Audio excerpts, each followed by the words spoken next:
So you can Jen? track more people, like the apps you use, Or track see the everyone bears you know too. on your phone? Or see the bears, Jen. So I recently just saw a story online of this hiker. They couldn't get in contact with him, and so they thought that he was lost, but emergency officials kept calling his phone, and he kept rejecting it because it was an unknown number. I don't know. Always It answer turns your out the phone. whole time he was just in the Brady Bunch house hanging out. Getting ready to buy the X-Wing, whatever thing it's called. Yeah, well, let's go ahead and talk a little bit about your forecast at this time. Taking a live look at radar, you can start to see some of those showers and thunderstorms beginning to push through. Really beginning to see some of those for our inland spots, also southern Mobile County, and really just starting to see some of that push onto the Florida Panhandle. Now, looking in just a little bit closer, we're starting to see some improving conditions in McIntosh along with Choctaw Bluff. A lot of that pushing off further towards the north. 10 South Stockton still starting to see some of those heavy showers. Mount Vernon, you're just light at this point, but most likely hearing some of that thunder and lightning. Tanchula looking a little bit better, along with Axis, Satsuma, and Satsuma High School. But take a look at that isolated lightning strike right there. Now, southern Mobile County really beginning to see more of that beginning to push into Mobile Bay at this time. Bayou La Batterie, Coden looking better. Graham Bay starting to see more of those showers. And then also beginning to see some of this develop really just on the eastern side of downtown, just over Mobile Bay, Port Knox area. And so really I-10, the Causeway, starting to see some of those heavy showers. Just make sure you're being cautious. And then again, Pensacola almost being engulfed with some of this heavy rain at this time. Not quite seeing as many lightning strikes, pretty isolated. Looks to just be about 2 right there. Now taking a look at temperatures across the Gulf Coast, we're seeing a range of the mid to upper 70s, 72 and Calvert at this time.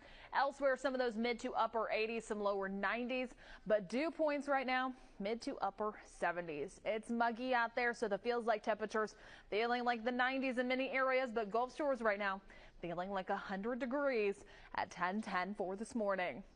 Now, coming up in just a little bit, I'm going to talk more about your forecast, run through the tropics, plus also a full look at your futurecast. All that's coming up soon. Joe. Well, with fall just around the corner, you might be dreaming of a getaway to recharge your batteries after a busy summer and before the holiday rush. Now, if you're looking for an alternative to that traditional leaf-peeping road trip, travel expert Jennifer Broom has some ideas. She's joining us live today from Fort Lauderdale Beach. Thank you so much for being here, Jennifer. Sure, happy to join you.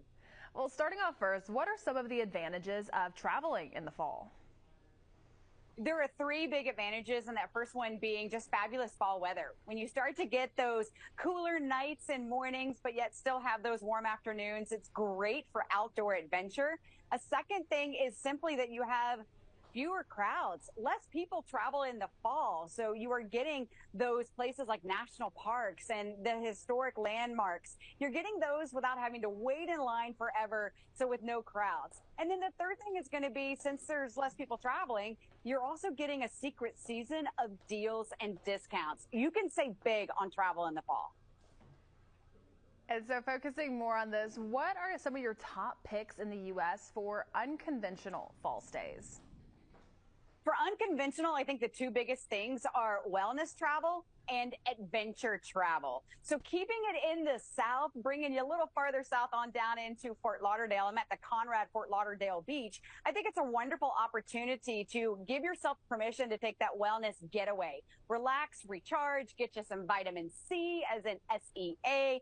I did sunrise yoga on the beach, which here they offer it complimentary daily. You can jump into the spa for that facial or massage. It really is a great time to think about your wellness, your self-care, and give yourself that little getaway. Now, for adventure travel, this is a prime time to head to the Southwest. It's a fabulous time to go to places like Sedona or Moab, 2 places in the Southwest with just stunningly beautiful, those jaw-dropping desert landscapes. Sedona is a great place to combine wellness and adventure. And then you get into Moab, in a place that has very, very popular national parks. In fact, 2 national parks that are generally in that like top 5 list for national park goers, being Arches and Canyonlands. But you can go to those during the fall without the crowds. And plus, with the better fall weather, you don't have to wake up at 3 a.m. to get a trail with nobody on it. And I know that this is what I'm doing this year, but what about for others that want to travel abroad this fall? Yeah, so I really think it's a great time. If you still want to get out there and have, a little fun in the sun, get to a beach, it's a wonderful time to head to the Caribbean or Mexico and do an all-inclusive resort to save yourself a little bit of money. Plus, right now, I will tell you, flight deals, we've seen them just recently, a big cut on the flights. So a lot cheaper than they were over the summer. And it's a great time to go to what was the uber popular, like it was the summer of Europe travel. Go this fall. Go to places like London, Paris, and Rome, and you can go do your urban exploration to see things like the Louvre, go into the Colosseum without the crowds. I'm like you, I'm traveling to Europe this fall and going to Croatia. That is another hot spot where folks are going. And it's also the time, I get asked a lot, what's on your bucket list? And when I'm thinking of my bucket list travel, the time of year to do it is fall because of the less crowds. And one of those areas in the world to go to is Asia. And Hilton Honors Experiences has 3 that are kind of super unique. One being just high tea, that afternoon tea in Singapore. If you're a foodie, the taste of Thailand in Bangkok.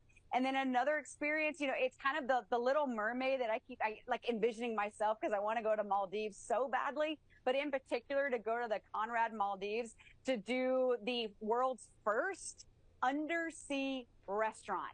It is such a Little Mermaid experience, so high on my list. I mean, just think whether you want to drink a glass of champagne or a mocktail under the sea. Now it's probably on yours. It definitely is on mine now. A lot of great ideas there. And Jennifer, where can our viewers go to find more information?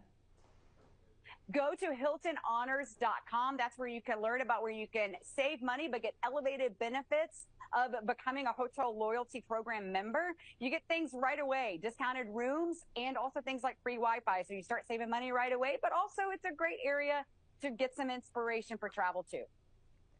And as always, we'll have all of that information on our website, fox10tv.com, under the Studio 10 tab. But thank you so much for joining us this morning, Jennifer. Thanks. Have a great day. Joe.